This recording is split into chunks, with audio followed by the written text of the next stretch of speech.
नमस्कार, आकाशवाणी देहरादून से प्रस्तुत है प्रादेशिक समाचार।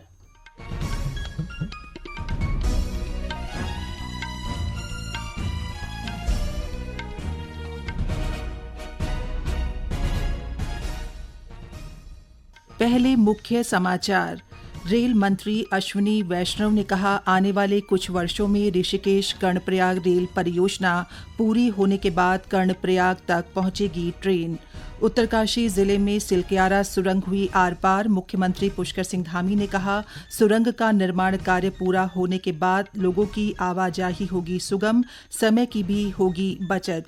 पिथौरागढ़ जिले में चीन सीमा पर स्थित आदि कैलाश और ओम पर्वत की यात्रा आगामी 1 मई से शुरू होगी। और खेल मंत्री रेखा आर्या ने हल्द्वानी के गौलापार स्टेडियम में चल रहे निर्माण कार्यों का निरीक्षण किया।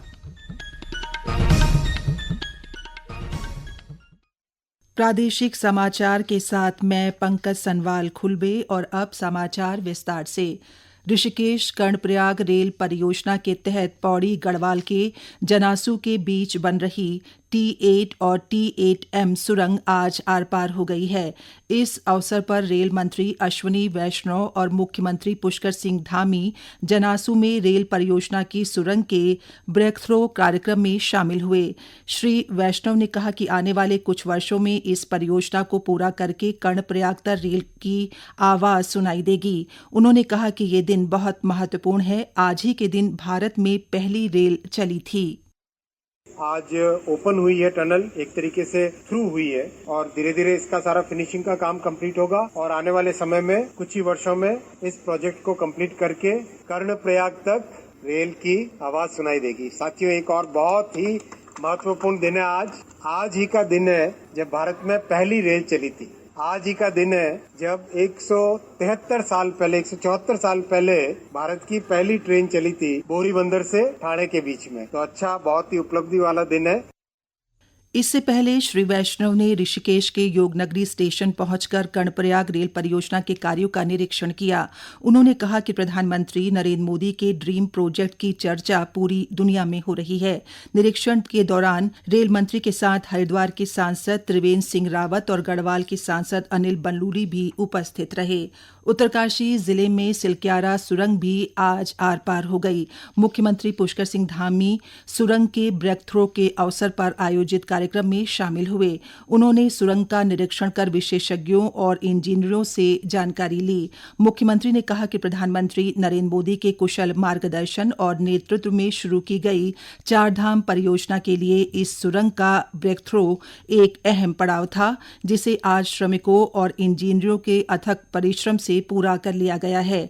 मुख्यमंत्री ने कहा कि लगभग 4.5 किलोमीटर लंबी इस सुरंग का निर्माण कार्य पूरा होने के बाद गंगोत्री और यमुनोत्री के बीच की दूरी 26 किलोमीटर कम हो जाएगी। लोग आसानी से सुरंग के माध्यम से आवाजाही कर सकेंगे और उनके समय की बचत भी होगी।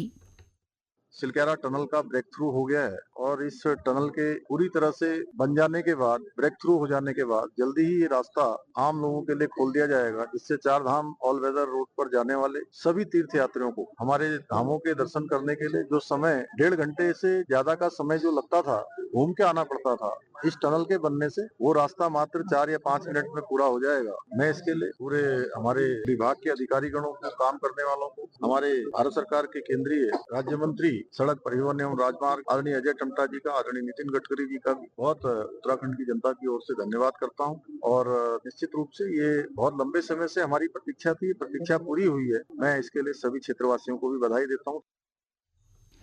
श्री धामी सिलक्यारा सुरंग के समीप बाबा बौकनाग के नवनिर्मित मंदिर में प्राण प्रतिष्ठा कार्यक्रम में भी शामिल हुए।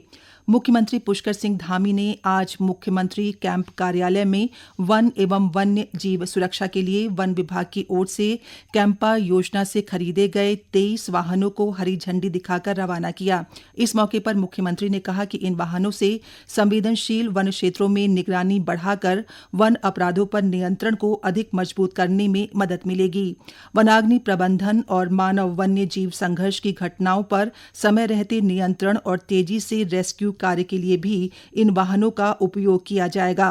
वृक्षारोपण अभियानों की निगरानी के साथ ही भूस्खलन, बाढ़ या अन्य प्राकृतिक आपदाओं की स्थिति में वन व निकटवर्ती क्षेत्रों में राहत और बचाव कार्यों के त्वरित और प्रभावी संचालन में भी ये वाहन काफी उपयोगी सिद्ध होंगे। इस मौके पर वन मंत्री सुबोध उनियाल ने कहा कि पिछले 3 साल में लगातार कैंपा योजना के बजट में वृद्धि हुई है। वर्ष 2025-26 में कैंपा के तहत प्रस्तावित 439 करोड़ से अधिक लागत की वार्षिक योजना स्वीकृति के लिए केंद्र सरकार को भेजी गई है। ये समाचार आकाशवाणी के देहरादून केंद्र से प्रसारित किए जा रहे हैं। ताज़ा समाचार के लिए आप हमारे सोशल मीडिया एक्स व Facebook page Akashvani news Uttarakhand को फॉलो कर सकते हैं। साथ ही ये समाचार हमारे YouTube channel Akashvani news Uttarakhand पर भी उपलब्ध हैं। पिथौरागढ़ जिले में चीन सीमा पर स्थित आदि कैलाश और ओम पर्वत की यात्रा आगामी 1 मई से शुरू होगी। जिला प्रशासन ने यात्रा के सभी इंतजाम पूरे कर लिए हैं। जिला पर्यटन अधिकारी कीर्ति चंद्र आर्य ने बताया कि यात्रियों की सुविधा को देखते हुए पिछले वर्ष की तरह ही इस वर्ष भी 1 मई से यात्रा के लिए इनर लाइन परमिट तहसील मुख्यालय धारचूला के साथ ही जिला मुख्यालय से जारी किए जाएंगे।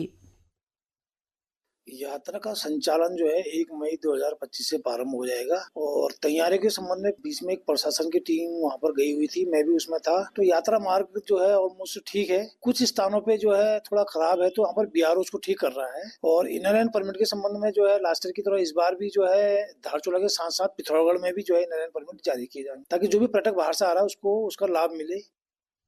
वहीं कुमाऊं मंडल विकास निगम ने भी यात्रा की सभी तैयारियां पूरी कर ली हैं। निगम के प्रबंधक दिनेश गुर्रानी ने बताया कि इस वर्ष भी यात्रियों को स्वच्छता अभियान और पौधारोपण अभियान से जोड़ते हुए पूरा यात्रा मार्ग सहित उच्च हिमालयी क्षेत्रों में पौधारोपण अभियान संचालित किया जाएगा।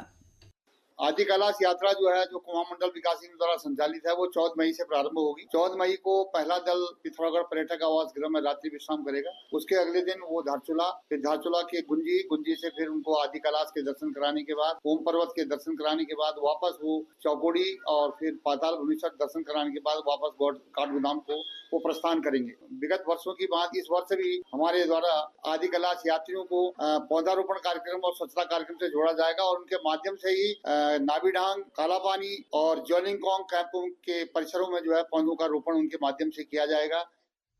खेल मंत्री रेखा आर्या ने आज हल्द्वानी के गौलापार स्टेडियम में चल रहे निर्माण कार्यों का निरीक्षण किया। बीते दिनों आपदा के चलते स्टेडियम का जो हिस्सा क्षतिग्रस्त हुआ था उसकी मरम्मत का काम चल रहा है। इस दौरान खेल मंत्री ने अधिकारियों को कार्यों में तेजी लाने के निर्देश दिए। उन्होंने गौलापार में बन रहे एस्ट्रोटर्फ हॉकी स्टेडियम के निरीक्षण के साथ ही फुटबॉल ग्राउंड, ताइक्वांडो और मल्टीपर्पज हॉल और स्विमिंग पूल का भी निरीक्षण किया। श्रीमती आर्या ने अधिकारियों से कहा कि आने वाले दिनों में नेशनल चैंपियनशिप और एशियाई चैंपियनशिप जैसी प्रतियोगिताओं के लिए गौलापार स्टेडियम को तैयार स्थिति में रखें। उन्होंने अधिकारियों को आगामी 29 अगस्त को राष्ट्रीय खेल दिवस के अवसर पर प्रदेश की स्पोर्ट्स यूनिवर्सिटी के शिलान्यास की तैयारी पूरी करने का लक्ष्य दिया है। वहीं हल्द्वानी के गौलापार में मुख्यमंत्री ग्राम संपर्क सड़क योजना को लेकर जिला स्तरीय बैठक आयोजित की गई। बैठक में नैनीताल जिले में विभिन्न ग्रामीण संपर्क मार्ग के निर्माण कार्यों की समीक्षा की गई। इस योजना के तहत जो सड़क निर्माण कार्य चल रहे हैं, कैबिनेट मंत्री रेखा आर्या ने उन्हें तेजी से पूरा करने के निर्देश अधिकारियों को दिए। राजभवन में आज एक संस्था की ओर से 10वां उत्तराखंड सुजोग महोत्सव आयोजित किया गया। इस अवसर पर राज्यपाल लेफ्टिनेंट जनरल गुरमीत सिंह ने सुजोग के क्षेत्र में सराहनीय कार्य कर रहे डॉक्टर्स को सम्मानित किया।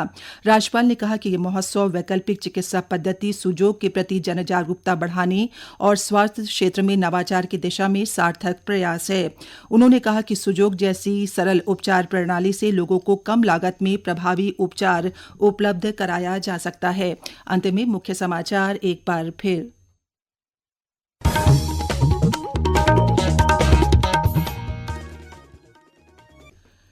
रेल मंत्री अश्विनी वैष्णव ने कहा, आने वाले कुछ वर्षों में ऋषिकेश कर्णप्रयाग रेल परियोजना पूरी होने के बाद कर्णप्रयाग तक पहुंचेगी ट्रेन। उत्तरकाशी जिले में सिलक्यारा सुरंग हुई आर पार। मुख्यमंत्री पुष्कर सिंह धामी ने कहा, सुरंग का निर्माण कार्य पूरा होने के बाद लोगों की आवाजाही होगी सुगम, समय की भी होगी बचत। पिथौरागढ़ जिले में चीन सीमा पर स्थित आदि कैलाश और ओम पर्वत की यात्रा आगामी 1 मई से शुरू होगी। और खेल मंत्री रेखा आर्या ने हल्द्वानी के गौलापार स्टेडियम में चल रहे निर्माण कार्यों का निरीक्षण किया। इसके साथ ही प्रादेशिक समाचार का ये अंक समाप्त हुआ। नमस्कार।